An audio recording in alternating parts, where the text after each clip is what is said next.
Hi, everyone. This is Professor Hall. Welcome to week 8 of the Golden Age of Children's Literature. So this week we see the middle section of Tom Sawyer, chapters 13 to 24. And one of the things I want you to look for in these chapters is the way that this book seems to kind of get away from what it was in our early chapters. What I mean by that is, we talked about some incidents last time of like the cat and the painkiller, the painting of the fence, having a fight in the schoolyard. I didn't mention in the intro video, but putting over Amy Lawrence to go with Becky Thatcher, who's the new girl in town, and then trying to do things to impress Becky Thatcher. All of those things seem pretty realistic to things that boys would get into. So yes, it's a story and it's fun, but it doesn't seem like so exaggerated, right? It doesn't seem improbable. Now in this middle section, we're going to move toward a little bit more improbable events. And this is going to really sort of get into the start of the last third of the book that really is much more boy adventure story than it was this, sort of nostalgic, quiet story of like, a boy trying to get tickets at the Sunday school to get a free Bible that he did not earn. Why does he want this free Bible? Well, hopefully you found that out when you read the first part.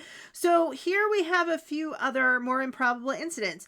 Tom and Huck Finn and their friend Joe run away, and they embrace this idea of, imaginary play of pretending to be pirates on the high seas and, all of that kind of thing. We're going to see what happens as a result of that. If you haven't read the book yet, I don't want to spoil it for you, but what happens is like more childhood fantasy than it is reality. We also have a trial. So Muff Potter has been accused.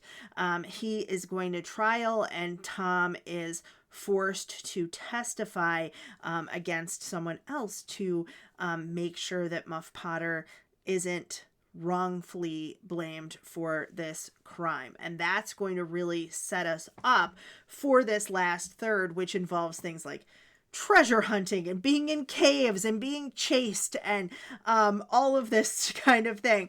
So a couple things I'd like you guys to look for: some themes of morality, guilt, what it means to be a hero, the ways in which the class structure of this town I talk about in my lecture as well, that we have a frontier town, and then we have some civilizing forces of people who are trying to turn this frontier town into a normal town. I guess that's the best way I can put it. They want a normal little town.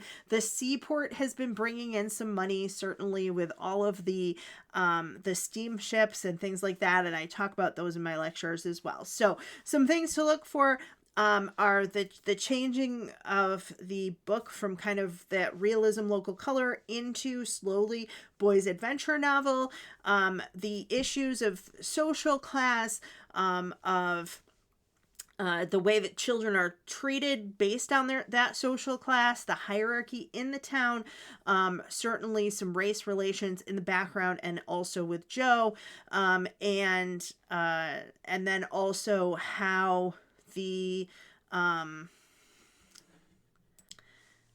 idea of boyhood is being shaped by the author. And again, what he wants readers to learn. This might not seem like a didactic moral tale, but Mark Twain definitely has a lesson that he wants readers to learn. Several lessons, actually. So think about what those might be and what the author is trying to convey. That's it. I can't wait to see your thoughts. Thanks, everybody.